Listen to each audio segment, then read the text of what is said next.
Bonjour, bonjour et bienvenue à la deuxième édition de la Semaine du son de l'UNESCO Canada. Donc, je me présente, je suis Pascale Godet et je suis la présidente de l'association La Semaine du son Canada. Nous poursuivons cette semaine qui a commencé lundi par une table ronde sur la santé auditive des jeunes et qui s'est poursuivie hier avec une présentation sur les structures sonores bâchées. Donc aujourd'hui, nous vous proposons une série de 3 communications qui aborderont le sujet de la bioacoustique et de la protection de l'environnement à travers l'expertise de nos 3 invités, donc Michel Leboeuf, Lynn Morissette et François Fabianec. Je n'en dis pas plus, car Thibaut Quinchon, qui est notre modérateur, présentera plus en détail nos invités dans quelques instants. Pour finir, un petit mot au niveau du fonctionnement de ce webinaire. Il faut savoir qu'il est enregistré de façon à ce qu'on puisse consulter en différé ces 3 communications sur le site de l'association.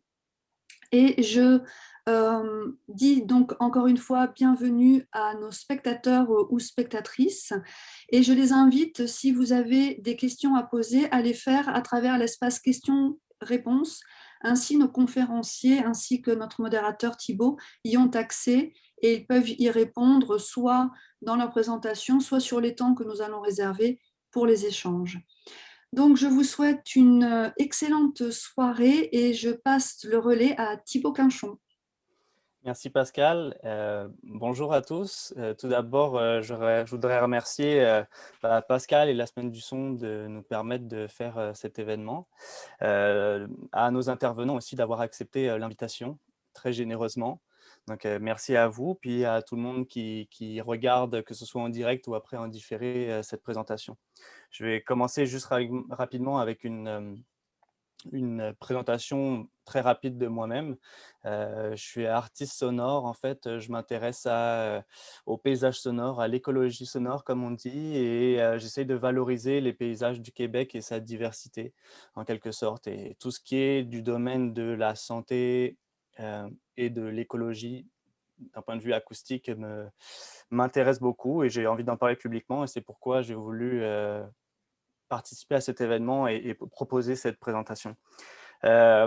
Ensuite, pour commencer, on va parler de bioacoustique ici. Donc, juste donner une petite indication, peut-être une petite définition très rapidement. La bioacoustique, de manière générale, c'est un domaine scientifique interdisciplinaire qui combine la biologie et l'acoustique. Donc, et puis, finalement, on s'intéresse aux communications animales. Vous allez voir, ça va être dans différentes manières et dans différents milieux, mettons, dans cette présentation. C'est juste pour vous donner une petite définition rapide.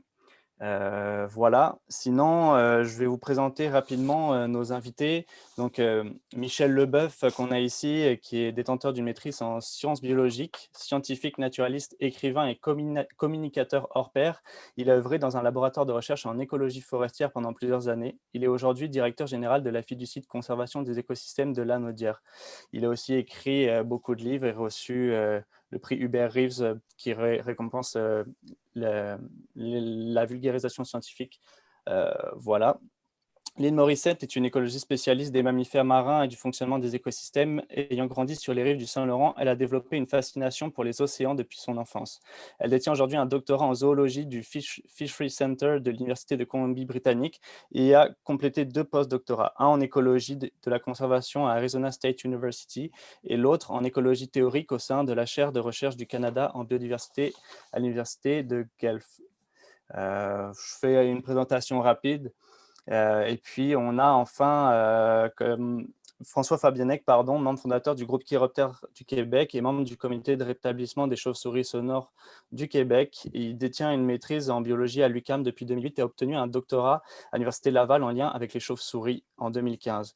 Il est spécialisé en chiroptérologie et en bioacoustique depuis 2005. Il est aussi à la direction de la société WaveX. Voilà, donc c'était pour vous présenter rapidement les intervenants, puis on va pouvoir commencer directement. Excusez-moi, d'abord, on aura une période de questions, donc on va essayer de permettre à tout le monde de poser des questions après chaque intervenant, cependant en devant tenir les délais Peut-être que des questions seront repoussées à la toute fin, mais gardez-les en note et puis on va répondre au plus de questions possibles. Voilà, sans plus tarder, je passe la parole à Michel Leboeuf pour nous parler de la fiducie de protection des écosystèmes et de tout son travail d'un point de vue sonore. Merci Thibault. Je vais partager mon écran à ce moment-ci. Et j'ai en fait simplement quelques diapositives à afficher pour que ça soit plus facile de compréhension. J'espère que tout le monde voit bien l'écran. Donc, ce soir, j'ai mon chapeau de directeur général de la fiducie Écosystème Lanaudière à l'invitation de Thibault. Je vais vous expliquer un peu à quoi nous sert, dans le fond, les sons quand on fait des inventaires phoniques sur nos territoires. La fiducie de conservation des écosystèmes de Lanaudière, comme son nom l'indique, travaille essentiellement dans la région de Lanaudière. Pour ceux qui ne sont pas familiers, qui viennent de l'extérieur du Québec, c'est une région qui est juste au nord de Montréal, qui se trouve à être à partir du fleuve Saint-Laurent en s'en allant vers les montagnes, vers le nord, le nord-ouest. Sur ce territoire-là, qui est d'à peu près 12 000 km², la fiducie a comme mandat de protéger des habitats en territoire privé. Donc, on travaille avec des propriétaires privés et ces gens-là nous font des donations de terres ou de terrains de haute valeur écologique. Vous le voyez à l'écran, on a 14 territoires actuellement sous la protection et la fiducie, et ça représente grosso modo là, 317 hectares. Quand on décide de mettre des territoires comme ça dans un patrimoine naturel protégé, on a une obligation qui est celle de vérifier si on maintient l'intégrité écologique de ces terrains-là sur le long terme. Donc, c'est pour ça qu'on a, dès les premières années d'opération de la fiducie, on a commencé à s'interroger sur quelle était la meilleure manière pour s'assurer qu'on maintenait justement cette intégrité-là écologique à l'intérieur de nos territoires. Il y en a sur la liste des 14 espèces qui sont, des 14 territoires, pardon, qui sont de tout petits territoires de 1,7 ou 2 hectares, mais on en a d'autres qui sont de 138 ou hectares. Donc, tout cet éventail-là de conditions écologiques, on voulait être capable d'aller chercher un petit peu d'informations pour savoir comment bien suivre l'intégrité sur nos terrains. Alors, on a décidé de mettre en place un réseau de stations permanentes d'inventaire. Sur la prochaine diapo, dans le fond, vous voyez que, bien évidemment, les 27 stations d'inventaire qu'on a mis en place se trouvent sur ces territoires-là. Actuellement, on est à 29, on a ajouté 2 stations. Dans le fond, il faut savoir qu'au fur et à mesure qu'on met plus de territoires en protection, on ajoute des stations d'inventaire pour continuer de suivre l'intégrité des territoires.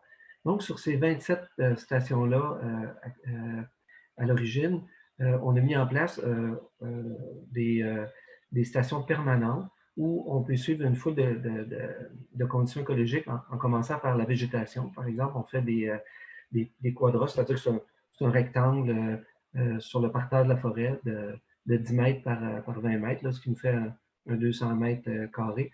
Et dans ce périmètre-là, dans notre jargon de biologiste, on appelle ça la caractérisation. Donc, on caractérise les conditions de végétation. Je pense que sur la prochaine diapo, on va bien l'illustrer. Dans le fond, la photo en bas à droite nous montre 2 bénévoles qui sont à l'œuvre, donc ils sont en train de faire des inventaires floristiques.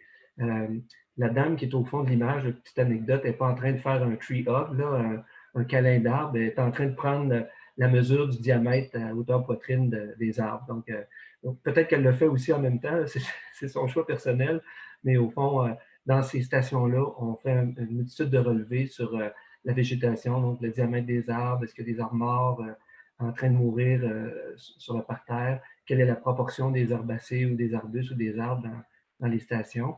Ça nous permet de savoir là, localement qu'est-ce qui se passe dans les territoires protégés. Puis après ça, vient s'ajouter à ça des mesures des inventaires phoniques cette fois-là. Par exemple, là, en haut à gauche, l'image que vous voyez, c'est un piège lumineux pour attirer les insectes nocturnes. Ça nous permet de connaître la biomasse par exemple, là, la chaîne alimentaire qui se trouve la plus bas, la chaîne alimentaire au bas de l'échelle, si on peut dire, et donc de connaître la qualité de ces milieux-là pour les insectes. Après ça, ben là, évidemment, c'est là où l'utilisation du son entre en ligne de compte, c'est qu'on va faire des inventaires principalement d'oiseaux et aussi de chauves-souris. Je ne vais pas m'étendre beaucoup sur les chauves-souris parce que François, qui va me suivre tout à l'heure, va vous en parler plus avant, mais sachez que ça fait partie de notre ticket de base, dans le fond, pour connaître assez bien là, les conditions écologiques des milieux qu'on protège. Donc, essentiellement, aux mêmes endroits où on caractérise la végétation, aux mêmes endroits où on va prendre des mesures de biomasse pour les insectes, aux mêmes endroits où on écoute les chauves-souris, on va aussi faire des inventaires d'oiseaux.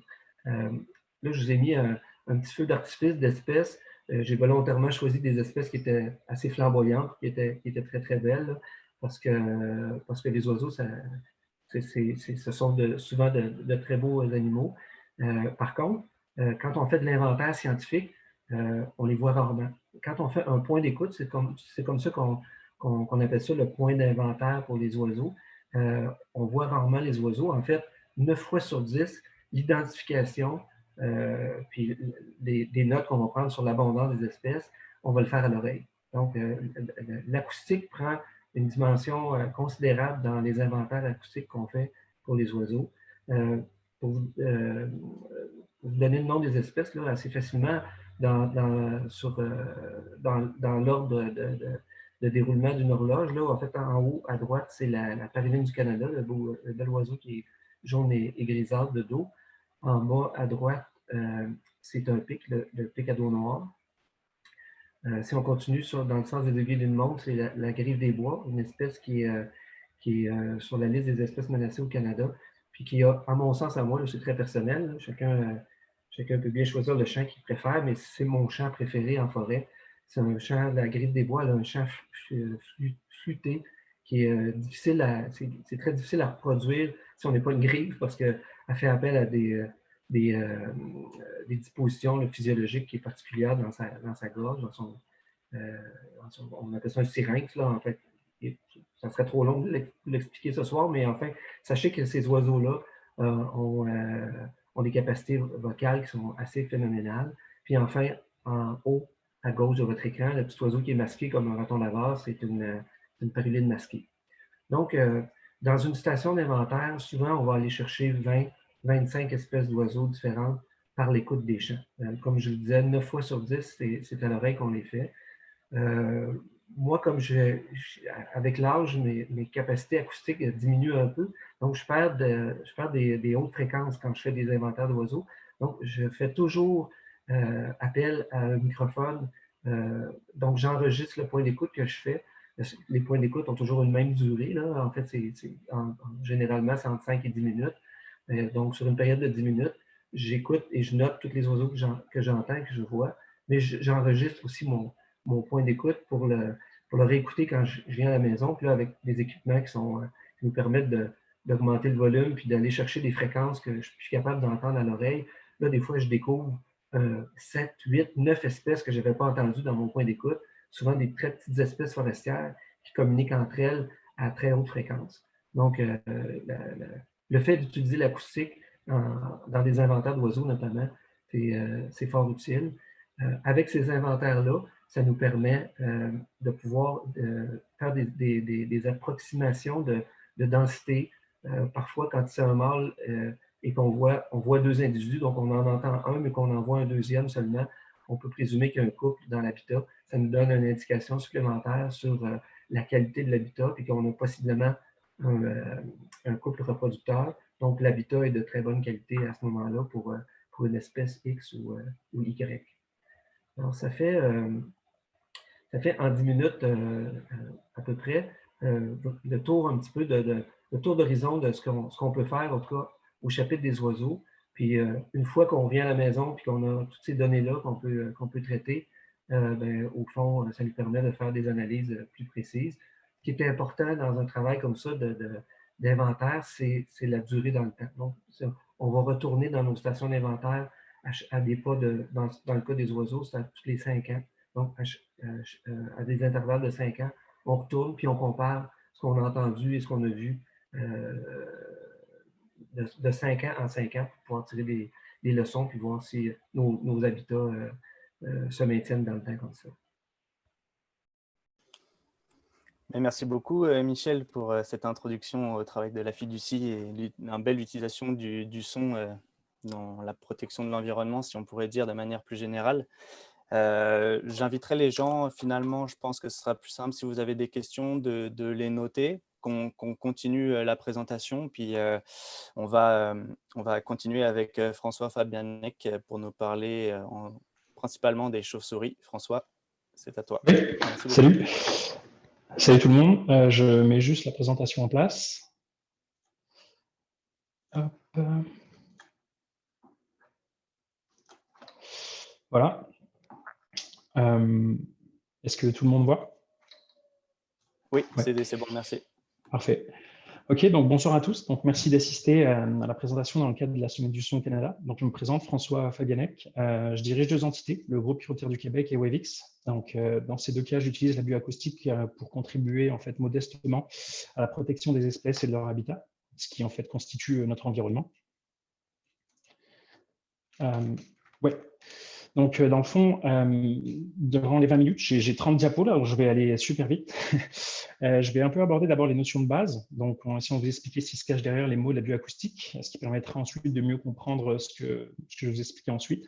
Puis, je vais aborder un peu le Graal de la bioacoustique, donc la reconnaissance automatisée des espèces à partir de leur son, en vous montrant donc les limites liées à cet exercice qui font d'ailleurs qu'en fait, qu'actuellement, on n'y arrive pas, mais parce que dans le fond, les outils restent imparfaits.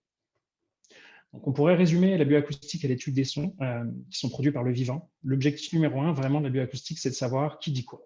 Donc, de reconnaître en fait qui est à l'origine du son qu'on vient d'enregistrer. Alors, à la limite, je pourrais arrêter la présentation ici. Donc, vous savez tout. Le principal à retenir, c'est vraiment juste ça. Mais bon, ça vous laissera un peu sur votre faim. Donc, on va continuer pour approfondir un petit peu. Dans la majorité des cas, en fait, ce sont des animaux qu'on cherche à identifier, mais ça peut aussi s'appliquer à d'autres sons. D'abord, en fait, avant d'en arriver là, on va déjà voir ensemble ce qu'est un son. Donc, un son, c'est une onde qui se propage dans un médium, l'air ou l'eau. C'est d'ailleurs pourquoi en fait, il n'y a pas de son dans l'espace. Quand on parle de son, on entend souvent parler de fréquence. Et la fréquence, en fait, c'est la mesure d'un cycle de l'onde dans le temps. Donc, le nombre de cycles ou d'ondulations par seconde, c'est ça qu'on définit comme une fréquence en Hertz, qui est l'unité de mesure donc, de cette fréquence.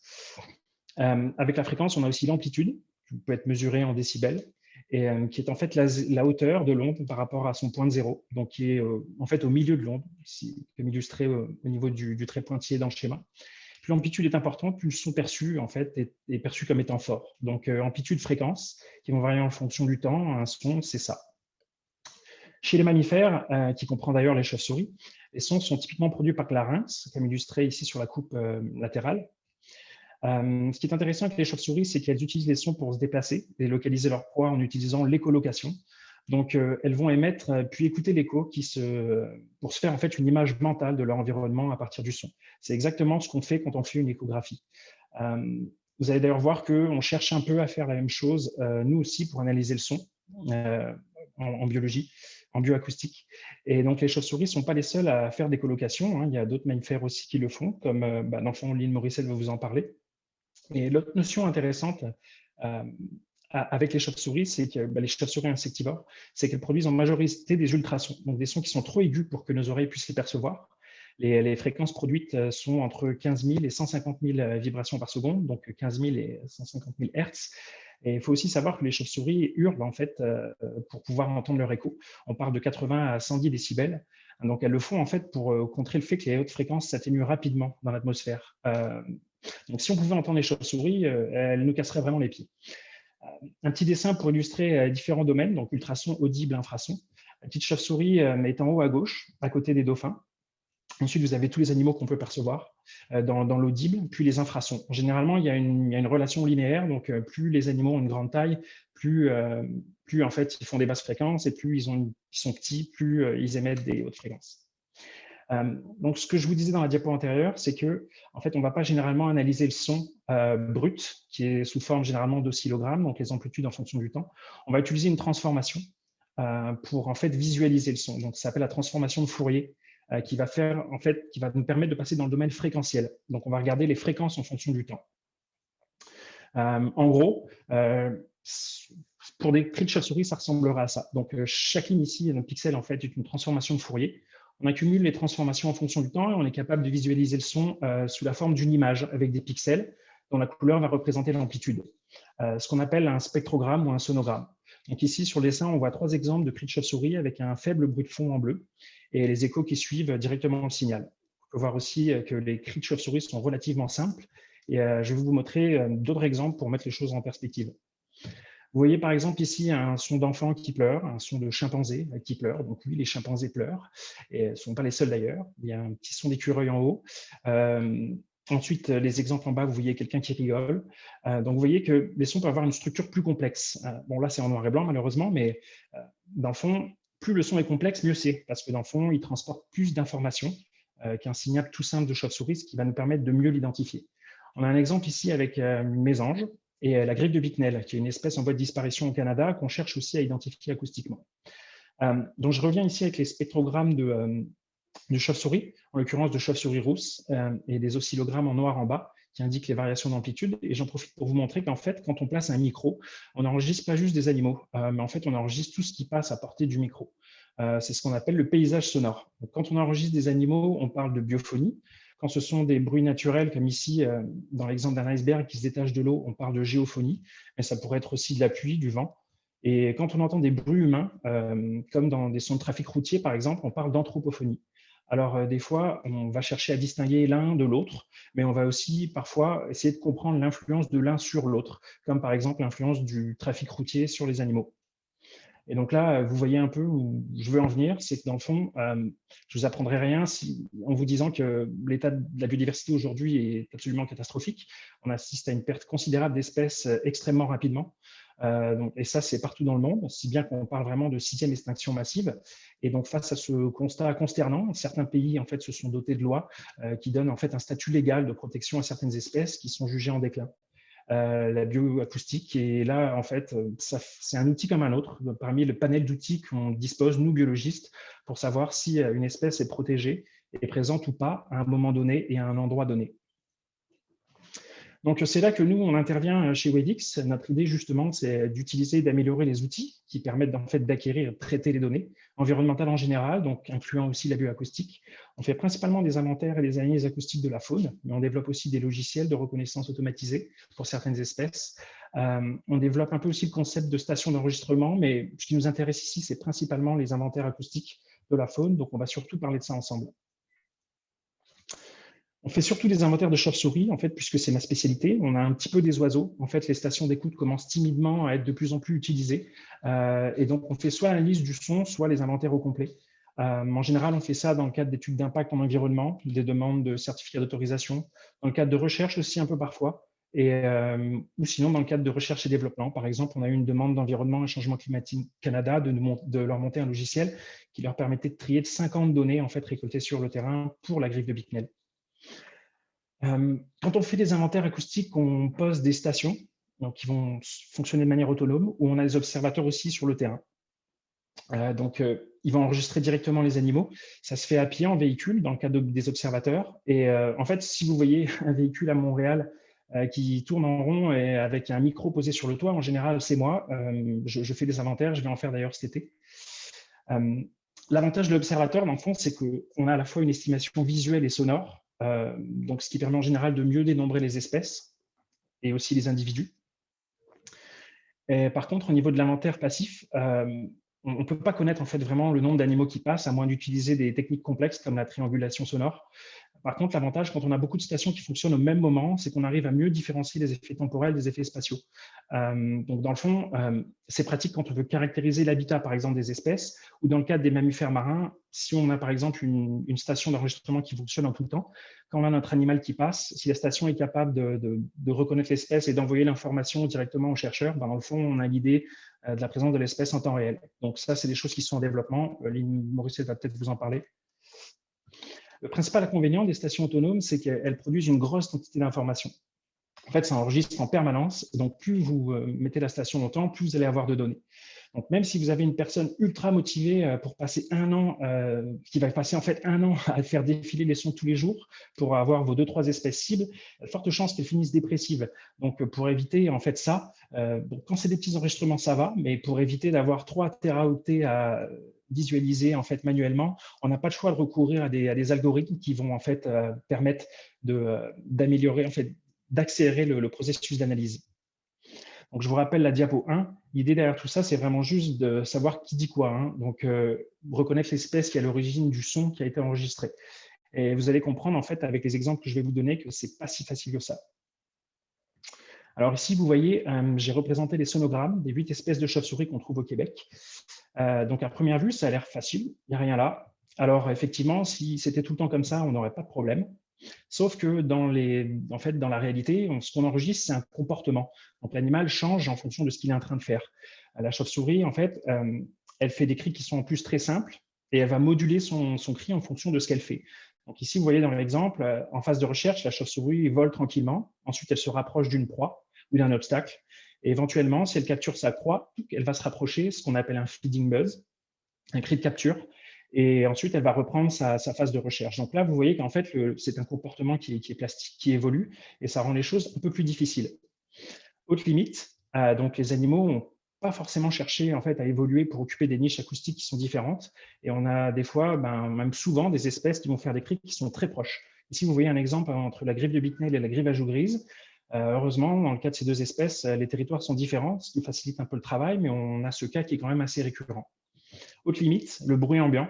Donc, si vous avez beaucoup de bruit de fond, votre animal le signal sera totalement noyé dans le bruit. Donc, le ratio de signal sur bruit de fond, plus il sera faible, mieux c'est. En fait, moins c'est bien, je veux dire. À l'inverse, plus on a un signal sur bruit de fond qui est élevé, mieux c'est. Donc, on est capable de mieux différencier le cri par rapport au bruit de fond.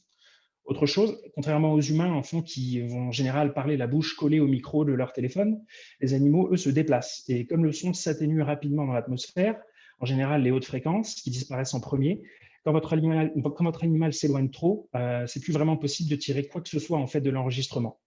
Heureusement, avec les nouvelles techniques d'apprentissage profond, ce qu'on appelle l'intelligence artificielle, on permet en fait de mieux gérer le problème de bruit de fond.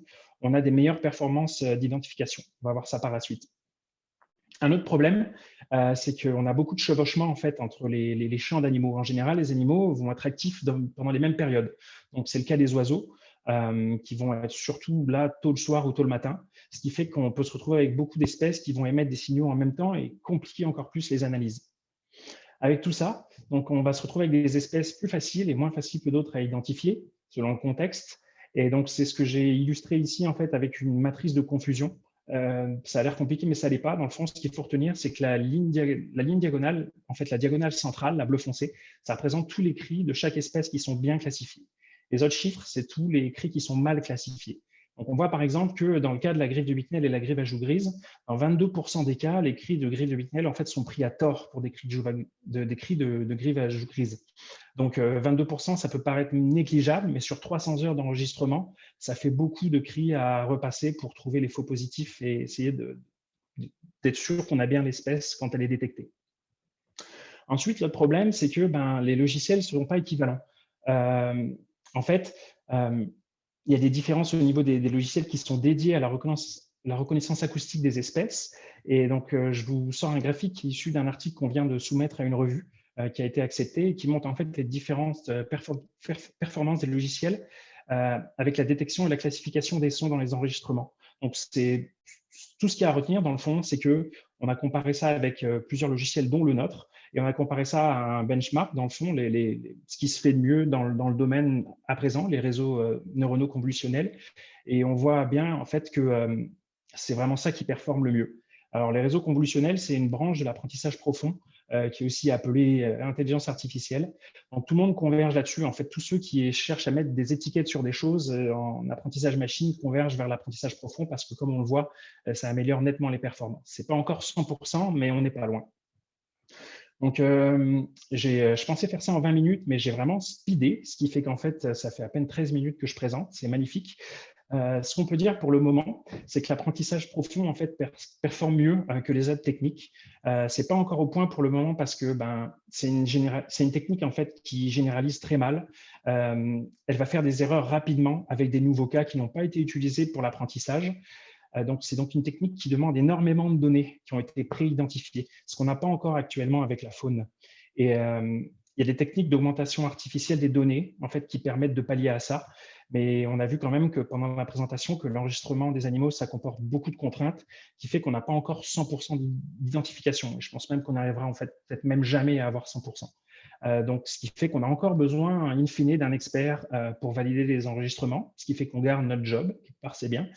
Et donc, dans le fond, le point à retenir, c'est que les nouveaux outils, ça ne devrait pas être vraiment vu comme des moyens d'identifier vraiment toutes les espèces automatiquement, mais plutôt comme un outil qui permet de gagner du temps. Un temps considérable, en fait, parce qu'ils vont cibler seulement une petite partie de l'enregistrement, plutôt que de devoir tout écouter manuellement. Voilà. Donc, c'est tout pour moi. J'espère que vous avez trouvé ça intéressant, même si j'ai vraiment été rapide. Au pire, vous écouterez la vidéo en boucle. Et donc, voilà, merci d'avoir assisté à la présentation. On verra s'il y a du temps pour les questions. Merci François, je m'excuse. J'espère que je n'ai pas mis trop de pression sur le temps, mais ça m'a semblé très clair en tout cas. Donc, merci mille fois. Je vais juste... Donc, ouais, je propose aux gens encore de garder des questions à la fin, de vous les noter précisément si vous en avez. Puis on peut continuer donc avec Lynn pour aller plutôt du côté des océans, de la mer. Bonjour tout le monde, c'est un plaisir de pouvoir partager ce panel avec les deux autres personnes qui nous ont parlé aujourd'hui. Moi, je vous amène sous l'eau. Je vais vous partager mon écran dans quelques secondes. Ça devrait fonctionner. Vous voyez mon écran? Ça devrait être bon. Oui, c'est bon. Merci. Je vous amène sous l'eau pour vous parler de bioacoustique dans un contexte de protection de l'environnement, mais de l'environnement marin. Puis bon, je ne pouvais pas passer à côté de mettre une baleine sur ma première diapo parce que c'est un des animaux avec lesquels j'aime bien travailler. Mais d'abord, je vous amène vers quelqu'un qui vous a peut-être inspiré ou que vous avez peut-être déjà vu à la télé parce qu'il a fait des films magnifiques.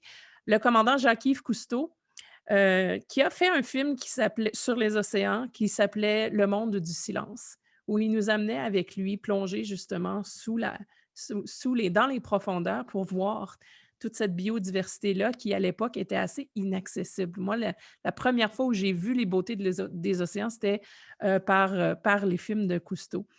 Mais son film Le monde du silence, en fait, il y a une grosse erreur dans le titre parce que l'océan, ce n'est pas un monde de silence, au contraire. L'océan, c'est un monde acoustique. Et je vous donne quelques exemples ici de comment les sons sont utilisés. Évidemment, on va parler des chants de baleines et puis de l'acoustique des mammifères marins, mais il y a plein d'autres organismes marins qui font des sons puis qui utilisent les sons. Les poissons, entre autres, il y a plusieurs espèces de poissons qui utilisent les sons pour attirer des partenaires ou encore éloigner des prédateurs parce qu'un son, ça peut faire peur. Sinon, les récifs coralliens produisent un son. Et puis, ce son-là, il est détecté puis reconnu par des larves de poissons puis des larves de petits invertébrés pour identifier là où ils doivent aller s'installer. Donc, ils sont capables de reconnaître le son caractéristique de leur récif pour pouvoir aller s'installer au meilleur endroit. Le son est super important dans les océans. C'est la même chose pour les langoustes et certaines espèces de crabes. Ils vont produire des sons pour se défendre ou encore pendant des parades nuptiales, comme les poissons. Puis sinon, il y a certaines espèces qui sont des espèces nettoyeuses. Donc, eux, leur rôle dans l'écosystème, c'est vraiment de nettoyer la bouche des poissons ou encore la peau de certains animaux marins. Et puis, elles annoncent leur offre de service, souvent en utilisant des sons pour dire « Hey, moi, je suis là, puis je peux te nettoyer. » Donc, les sons sont utilisés presque comme page publicitaire par certaines espèces de crevettes.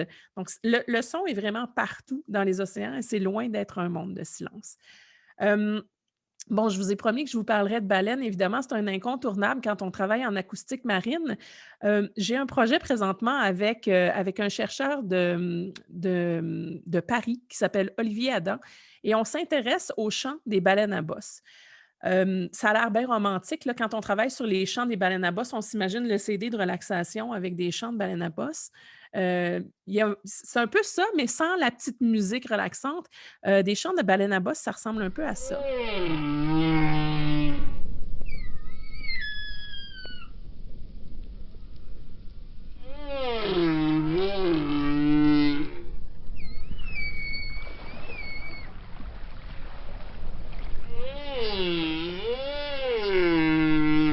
Donc, je pourrais continuer longtemps comme des enregistrements qui viennent de Madagascar.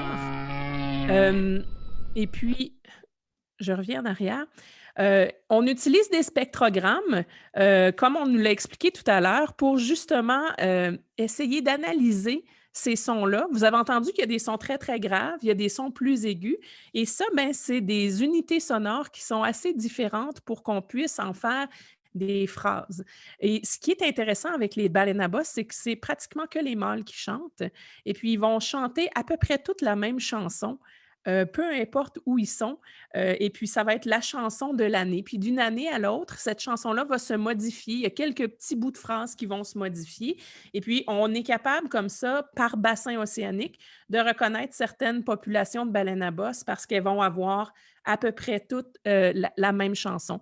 Vous voyez ici sur le spectrogramme en bas, il y a la lettre A. Ça, c'est une unité sonore. Puis, la chanson de cette année-là, ben, ça serait une série de séquences sonores comme A, C, B, B, B, C, D. Et puis là, cette phrase-là serait typique d'un bassin océanique. Puis ce qu'on se rend compte en étudiant comme ça les signatures, les chants typiques d'une année pour un certain endroit dans le monde, c'est qu'il y a des baleines qui se transmettent de l'information ou qui ont des accents locaux.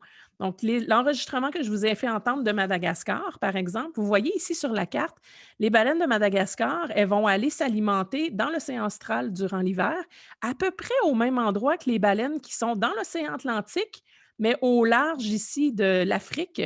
Et puis, quand elles se rencontrent durant leur période d'alimentation, elles s'échangent un peu de leur accent. Et puis, on commence à reconnaître des petits bouts de l'accent atlantique dans nos enregistrements des baleines de Madagascar. Et ça vient clairement de l'océan Atlantique, mais même s'il y a un continent qui les sépare, ces baleines-là, elles sont capables de se transmettre de l'information et puis de se transmettre la chanson de l'année, si vous voulez, quand elles se rencontrent ici durant l'été.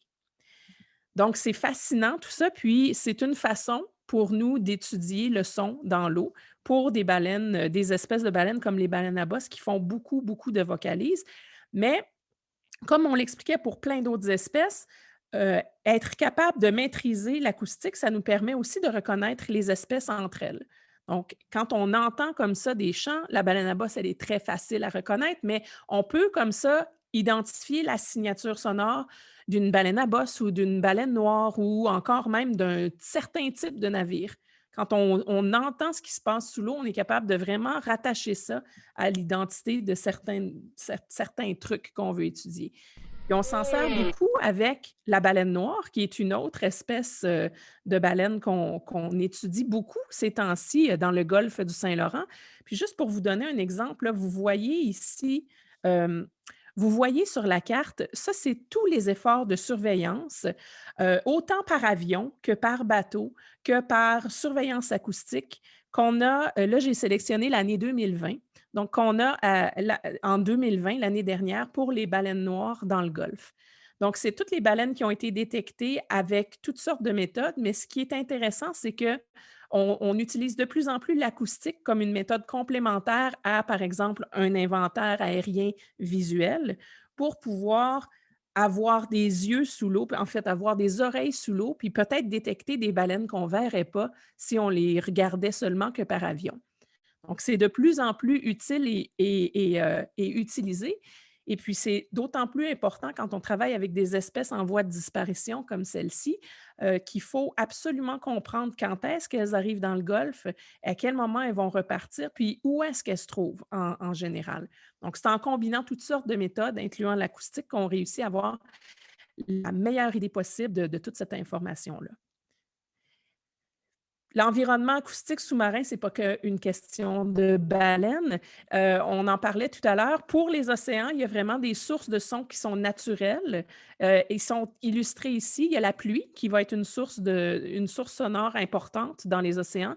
Sinon, les tempêtes, le craquement de la glace, la vie marine, je vous ai donné quelques exemples tout à l'heure. Il y a aussi les vagues, les tremblements de terre. Puis, j'arrive pas à voir parce que je vois ma mosaïque, là, mais il y a un autre type de bruit d'origine naturelle. Et puis à ça, il faut rajouter les bruits qu'on appelle les sources anthropiques, mais qui proviennent des activités humaines. Donc, le transport maritime, tous les navires de plaisance, le battage de puits ou les chantiers de construction qui sont en milieu côtier, les sonars, les levées sismiques, les déplacements sur la glace aussi, peut-être moins chez nous, mais dans le nord, c'est quand même quelque chose qui est important. Puis tous les déplacements terrestres, mais sur la glace, ont des répercussions sur ce qui se passe en dessous. Donc, on est vraiment loin du monde du silence, que ce soit par cause naturelle, mais de plus en plus avec les bruits des activités humaines qui sont de plus en plus importants dans l'environnement marin. Cette année et l'année dernière, avec la COVID, je vous ai mis une belle image de virus ici. Bon, tout le monde l'a trouvé difficile la dernière année, mais au niveau acoustique, pour les océans, ça a représenté une opportunité extraordinaire d'étudier le silence dans les océans. Et il y a de plus en plus d'études qui sont faites au Canada, surtout du côté du port de Vancouver. Vous avez une photo ici de Vancouver, justement, avec les épaulards résidents qui sont une population qui est en voie de disparition et puis parce qu'avec avec la COVID, il y a eu une limitation puis presque un arrêt de tout ce qui est traversier, même le transport maritime, les importations des autres pays ont été très, très, très ralenties, surtout au mois de janvier l'année dernière. Et ça a représenté un moment de silence qui était inattendu puis inespéré pour des espèces comme la baleine à bosse que vous voyez en haut à droite aussi, sur lesquelles on a commencé à faire des études de l'impact de ce silence-là. Et on voit pour certaines espèces comme la baleine à bosse qu'au niveau de la quantité de cortisol qu'elles ont, quand on fait, c'est une hormone de stress, et on se rend compte que ces hormones de stress-là ont diminué avec le moment de silence qu'on a généré bien malgré nous durant le début de la pandémie. Je dis bien, c'est une opportunité difficile à reproduire autrement parce que même avec la meilleure approche scientifique puis la meilleure méthode scientifique, vouloir créer du silence, c'est très, très difficile puis très contraignant. Avec des mammifères marins comme ça, on ne peut pas travailler en aquarium. Donc, créer de façon expérimentale du silence, c'est pratiquement impossible à faire. Donc, ça a été une opportunité. Et je vous ai mis une photo d'une autre espèce de baleine en bas parce que la dernière fois où on a eu cette opportunité-là ou une opportunité similaire, c'est au lendemain du 11 septembre 2001, alors qu'il y a eu les attentats aux États-Unis.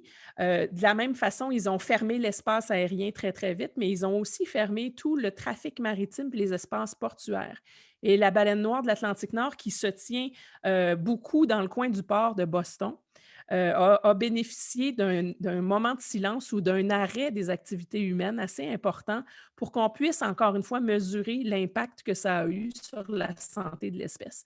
Donc, on étudie le silence de la même façon qu'on bénéficie de notre connaissance du son pour comprendre puis essayer de protéger ces espèces-là qui sont en voie de disparition pour la plupart. Une autre espèce qui est une espèce très, très acoustique puis qu'on étudie dans un contexte sonore en ce moment, c'est le beluga du Saint-Laurent.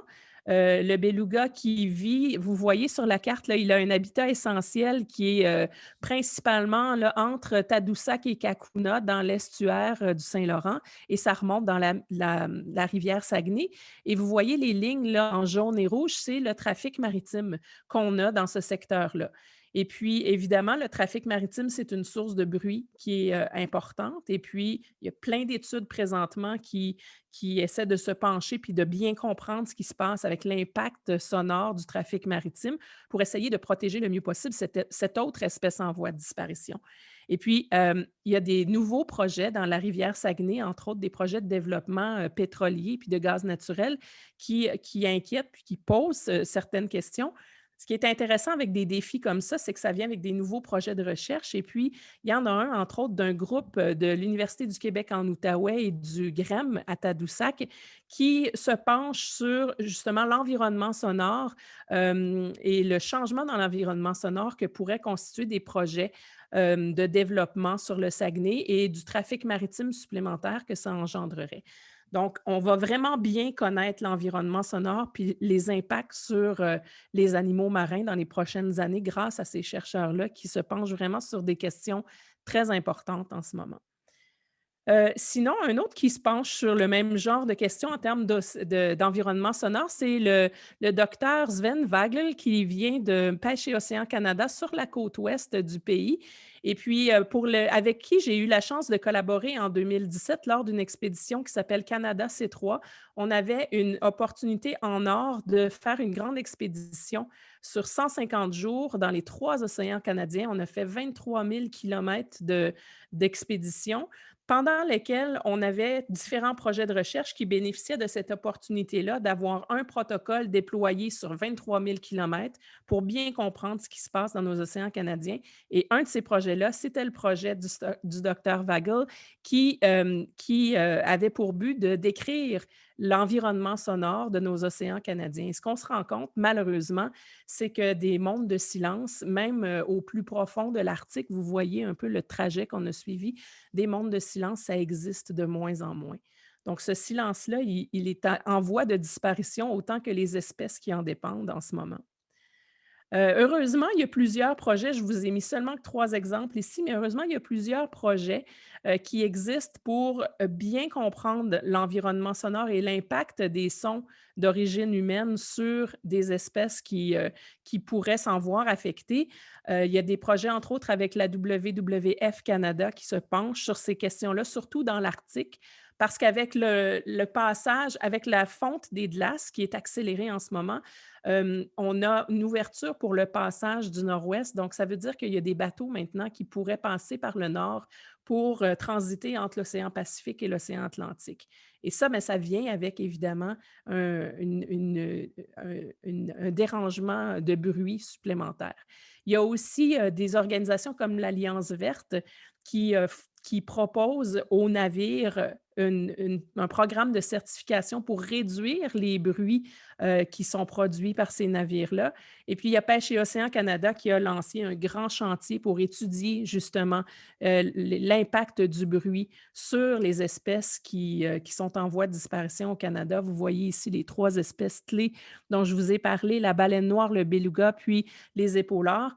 Donc, heureusement, il y a des gens qui se soucient et qui s'inquiètent ou qui s'intéressent à ces impacts-là et puis qui tentent de les limiter le plus possible. Donc, il y a de l'espoir. Et puis, ben, il faut se rappeler que notre monde du silence, ben, il n'existe pas vraiment, mais tout ce que je peux vous souhaiter, c'est de peut-être le retrouver un jour, puis peut-être qu'un jour, on aura des bruits sous-marins qui ressemblent à ça. Donc, ça, c'est vraiment des bruits sous-marins de nature, d'origine naturelle, sans dérangement.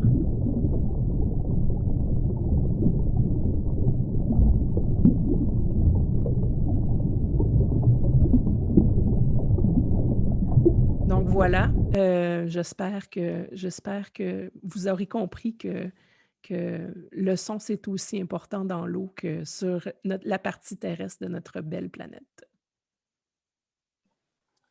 Et merci beaucoup, Lynn. C'était très intéressant, très touchant. Je trouve ça très bien d'avoir fini sur une note d'écoute aussi, de paysage. J'aurais tellement de questions et en tout cas, ça nous approche d'un sujet, je trouve, d'intérêt public qui tend à être dont on parle de plus en plus, je dirais.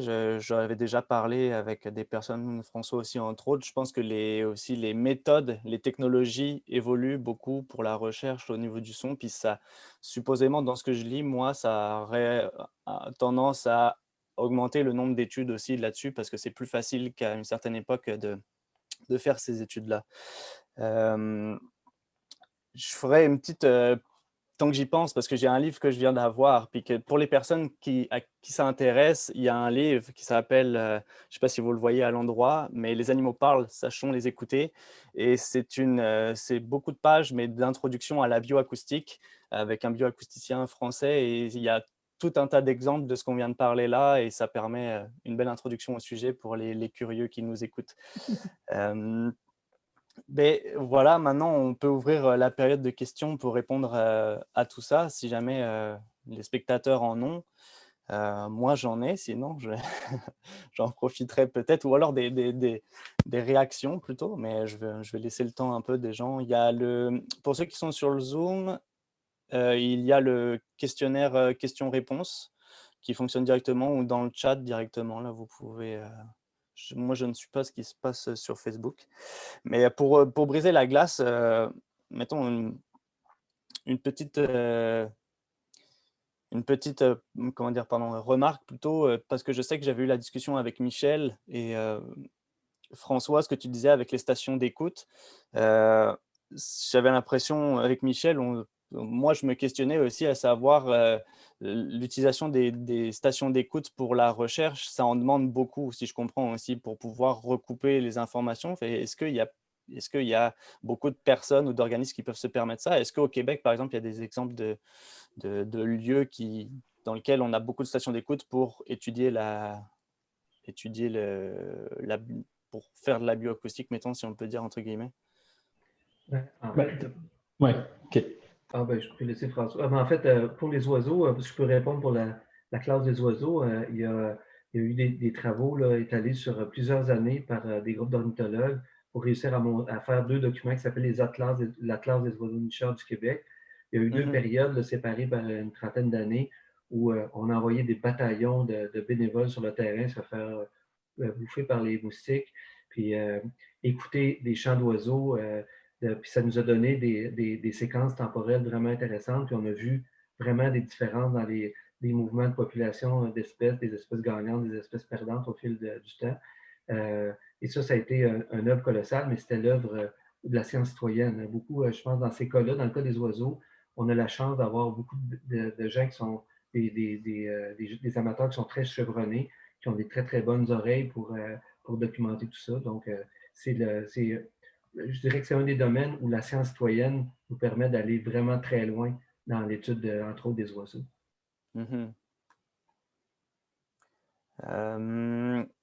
On a juste une question qui demande, en plus de la biophonie, peut-on avoir accès à des sons bruits pris sur et sous l'eau, tempête, pluie, glace? Alors, il doit sans doute exister des ressources en ligne. Je ne sais pas, Lynn, si tu as des liens par rapport à ça. Ben, j'ai pas de lien, mais quand j'ai cherché à rajouter un peu de son dans ma présentation aujourd'hui, je me suis rendu compte que quand on fait une recherche sur Google ou sur internet, on réussit à trouver ce genre d'enregistrement-là. Pour aussi, avoir déjà été recherchiste en audiovisuel sur certains projets de documentaires, je sais qu'il existe des ressources. De la même façon où on peut chercher, des photos, par exemple, ou des vidéos pour compléter une banque d'images, ben, on peut aussi chercher des sons. Puis, il y a des acousticiens qui font un travail de moine à enregistrer toutes sortes de choses juste pour pouvoir servir ce besoin-là des films documentaires. Donc, oui, ça existe. Il suffit de chercher, mais oui, il y a des enregistrements le bruit que la pluie fait quand elle tombe sur l'océan, le bruit de la glace qui craque aussi. Quand ça vient pas nécessairement des acousticiens comme ça vient des gens qui font de la recherche aussi là-dessus et puis qui partagent, comme par exemple le bruit de la glace. Il y a des océanographes qui sont spécialisés spécifiquement là-dedans, puis c'est fascinant et presque épeurant le bruit que ça peut faire de la glace ou un morceau de glacier qui se rompt. C'est assez impressionnant. Donc, c'est bien d'être curieux parce que justement, comme c'est pas le monde du silence, il y a plein de sons incroyables qu'on peut découvrir dans les océans. Puis c'est la même chose pour le milieu terrestre, les forêts, les lacs aussi. Il y a vraiment plein de choses à découvrir. Je, je répondrai aussi à cette question qu'il y a beaucoup d'artistes aussi, tous les artistes de field recording, des audio naturalistes qui, des fois, sont pas forcément dans la recherche, mais font des enregistrements. Moi, c'est un peu ce que je fais. C'est sûr que je peux pas prétendre à aucune science, mais parfois, si c'est pour du plaisir personnel, il y a quand même des groupes d'artistes qui ont des beaux enregistrements. La question était la même pour les oiseaux. La même personne a posé cette question-là. Mais je sais que dans le cadre des oiseaux, il y a beaucoup plus, je ne sais pas, mais pour les espèces d'oiseaux, il y a des sites qu'on retrouve pour identifier des sons d'oiseaux, le Macaulay Library, et choses comme ça. Puis c'est drôle parce que pas plus tard que ce matin, je faisais des recherches sur le pic le pic à bec ivoire, Michel, je ne sais pas si je me trompe, mais qui est une espèce qui a disparu. Et j'ai réussi à trouver un enregistrement de 1935. Donc, Oh, wow. ouais, c'est assez incroyable. Et il en existe des choses comme ça. Et pour les oiseaux, il suffit de taper certains sites pour chercher une espèce, puis on peut trouver les champs. Puis j'ai une autre question. Pour les chauves-souris, puisqu'on les voit de moins en moins, si on installe des abris pour eux, peut-on les attirer par le son d'autres souris enregistrées? Non, ouais, il y a toutes sortes de choses qui ont été testées, mais les abris, il y a plusieurs questions dans le fond. C'est que les abris à chauve-souris ne sont pas forcément utilisés par les chauves-souris parce que souvent les femelles c'est plus, on cherche à avoir des femelles plus que des mâles. Les mâles vont vraiment utiliser plus facilement des abris. Ils ont moins c'est plus facile pour eux, mais quand on veut vraiment attirer des femelles, le problème c'est qu'elles sont elles vont toujours rester dans leur site. Donc, il faut vraiment qu'il y ait une éviction, qu'elles ont perdu le site où elles étaient pour aller essayer d'en trouver un autre. Ce qui fait que quand on installe des nichoirs, ça marche pas, ça marche très peu en fait au final. Pour ce qui est des sons pour attirer les chauves-souris, non, je sais que ça se fait. Alors oui, ça se fait, mais pas dans le cadre des nichoirs. Ça se fait quand on veut les capturer au filet. Quand les chauves-souris sont attrapées, elles font des cris de détresse et on peut avoir des enregistreurs, des micros qui vont rejouer ces sons-là. Et en général, ça marche. Des fois, il y en a qui s'enfuient, mais souvent, ce qu'on voit, c'est quand on met des cris de détresse, les chauves-souris vraiment vont foncer dans le filet, vont se faire capturer plus facilement.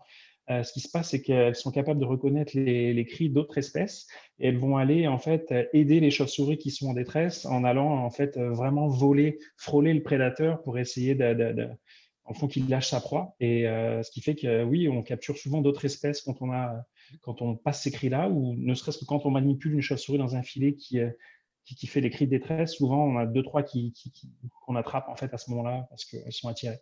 Donc ça marche dans ce cas-là, mais pour les nichoirs, non, ça ne marcherait pas, malheureusement. Mais pour conclure encore par rapport au livre, je vous rappelle Les animaux parlent, sachons les écouter de Nicolas Matévon. Il y a plusieurs exemples d'utilisation de haut-parleurs pour attirer des espèces, ou en tout cas pour faire des études sur la réponse d'une espèce à son parent, à son enfant, à son voisin, que vous pouvez découvrir dans le livre si ça vous intéresse. C'est un sujet passionnant. Et je pense que ça donne la fin. Je pense que Pascal va Oui, en conclure. fait, j'avais quelques questions, mais bon, elles sont, enfin, je vous les poserai peut-être une autre fois, mais en tout cas, je vous remercie grandement pour vos trois interventions qui sont d'une richesse incroyable et tout aussi passionnantes les unes que les autres. Et ce que je retiens pour conclure cette séance, c'est que de vous entendre, ça fait énormément de bien dans la mesure où on est dans une société qui est vraiment beaucoup trop anthropocentrée et que de vous entendre, je trouve que ça redonne un équilibre dont on a besoin avec justement un équilibre dans le réseau notionnel individu-société-environnement et qu'on doit donner de plus en plus la voix justement à ces travaux de recherche et à l'environnement et faire comprendre donc à l'humain avec un grand H que c'est vraiment un réseau et que l'humain doit retrouver une place en tant que maillon au même titre que les autres êtres vivants, on va dire, et non pas celui qui l'occupe en ce moment, qui est un peu celui de la suprématie. C'est pour ça que ma question était aussi de savoir comment vous vous faites entendre auprès des politiques et comment vous faites valoir vos voix, alors voix VOX ou voix VOIE, comme vous voulez, parce que je pense qu'on a besoin qu'il y ait une véritable écoute de nos politiques, de nos politiciens ou politiciennes, je veux dire, à cet endroit-là. Donc finalement, je ne sais pas si quelqu'un veut prendre la parole pour finalement le mot de fin sur cette question-là qui me semble être importante. Ben moi, je pourrais dire que pour reprendre Cousteau, il a dit une grande phrase que je trouve très inspirante, mais il a dit « On protège ce qu'on aime et on aime ce qu'on connaît ». Et puis, je pense que notre travail à nous, les scientifiques, c'est de faire connaître ça. Et pour pouvoir justement avoir cette voix qui va être commune, il faut que les gens connaissent et que le grand public connaisse. Donc, ça prend des gens comme François, Michel, qui donnent de leur temps à nous faire plonger un peu dans leur univers pour pouvoir comprendre cette nature-là qui ne demande qu'à être protégée. Et toi aussi, Lynn. Oh. Merci beaucoup encore pour votre intérêt et votre présence. Puis j'espère qu'on aura l'occasion de reparler de ces sujets-là. Oh que oui, donc la semaine du son de l'UNESCO Canada était vraiment ravie de vous accueillir. Donc là, c'est le mot de la fin. Je vous donne rendez-vous demain pour un autre sujet qui est autour de la gestion du son dans les espaces publics. Et donc, on retrouvera cette vidéo sur le site que vous pourrez consulter donc, en différé autant de fois que vous voulez. Voilà, merci beaucoup à vous. Merci. Bonne soirée à tous. Bonne soirée à tous. Au revoir. Au revoir.